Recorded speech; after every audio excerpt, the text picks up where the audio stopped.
अब हमारे पास जो नेक्स्ट हार्मोन है जो कि एंटीरियर पिट्यूटरी से सिक्रीट होता है, उसमें नाम आता है प्रोलैक्टिन हार्मोन का।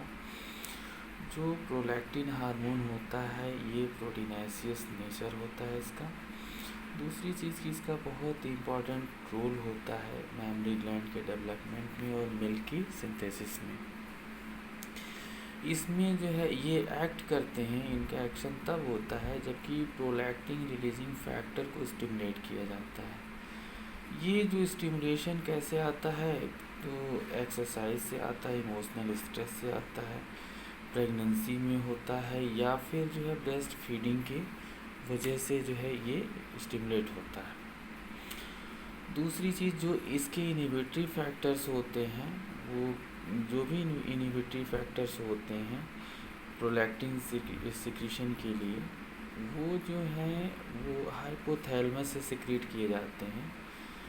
जो मेन प्रोलैक्टिन इमिटिंग फैक्टर होता है वो डोपामिन होता है। डोपामिन जो है इसको पूरी तरीके से इसकी सिक्रीशन को जो है कंट्रोल करता है, रोकता है। अब इसके बाद से जो हमारे पास ग्लैंड आती हैं वो आती है थायराइड स्टिमुलेटिंग ग्लैंड, TSH जिसको बोलते हैं। इसमें क्या होता है कि ये स्टिमुलेट करता है थायराइड ग्लैंड को थायरॉक्सिन और ट्राईआइडोथायरोनिन के प्रोडक्शन के लिए, उनके सिक्रीशन के लिए। दूसरी चीज़ क्या होती है कि जो थायराइड ग्लैंड होता है, ये जो एडम्स एप्पल होता है उसके जो है पीछे जो है नेक रीजन में ये जो है क्या होता है कि जो है सिचुएटेड होता है ना। ये जो है मेनली जो है 3 तरह के हार्मोन सिक्रीट करता है। 3 तरह के हार्मोन जो है मेनली ये सिक्रीट करता है। इसमें T3, T4, कैल्सिटोनिन। T3 को हम बोलते हैं ट्राईआइडोथायरोनिन, T4 को बोलते हैं टेट्राआइडोथायरोनिन या फिर थायरॉक्सिन, और जो थर्ड नंबर पे आती है वो आती है कैल्सिटोनिन। जो कैल्सिटोनिन होती है ये जो है जो ब्लड कैल्शियम लेवल होता है, ब्लड कैल्शियम लेवल को जो है ये कम करती है। इसके अलावा जो T3 और T4 जो हार्मोन्स होते हैं, मतलब ट्राईआइडोथायरोनिन या फिर टेट्राआइडोथायरोनिन या फिर थायरॉक्सिन, ये जो 2 तरह के हार्मोन होते हैं, ये क्या करते हैं कि इनके पास आयोडीन एलिमेंट होता है जो कि मेटाबॉलिज्म को रेगुलेट करता है और एक बहुत क्रूशियल रोल प्ले करता है मैचुरेशन और डेवलपमेंट और मैचुरेशन फेज जो होता है उसमें बहुत क्रूशियल रोल प्ले करता है। इसके अलावा इसमें जो है 2 तरह के डिसऑर्डर होते हैं। एक हाइपरथायरॉयडिज्म होता है, एक हाइपोथायरॉयडिज्म होता है। हाइपरथायरॉयडिज्म तब होता है जब T3 और T4 मतलब ट्राईआइडोथायरोनिन और थायरॉक्सिन हार्मोन दोनों जो है एक्सेस अमाउंट में सिक्रीट होना शुरू हो जाए, तो हमारे पास जो डिसऑर्डर आता है उसको हाइपरथायरॉयडिज्म बोलते हैं।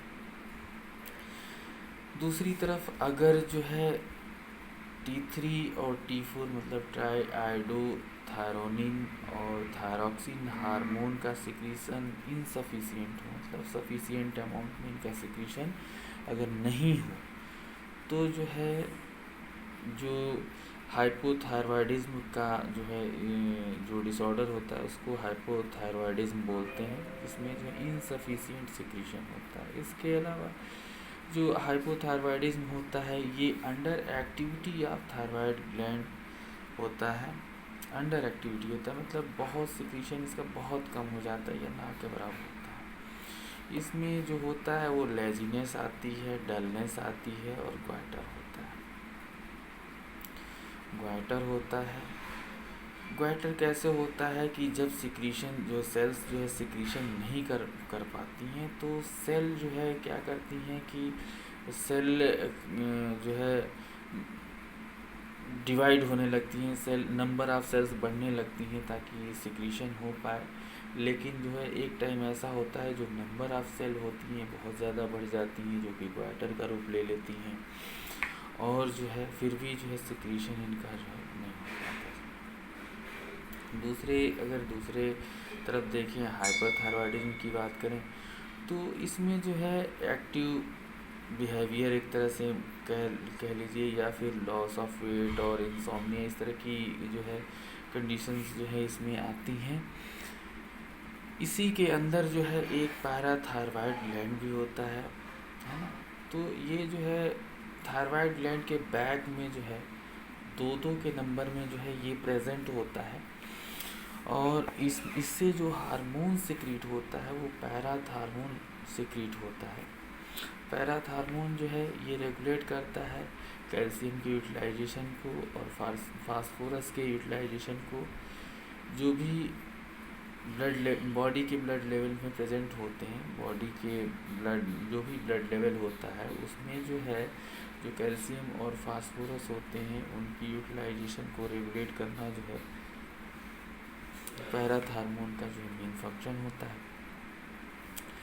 अगर बहुत ज़्यादा पैराथार्मोन का सिक्रीशन होने लगे तो इसमें जो है बहुत पुअर फिजिकल कोऑर्डिनेशन हो जाता है,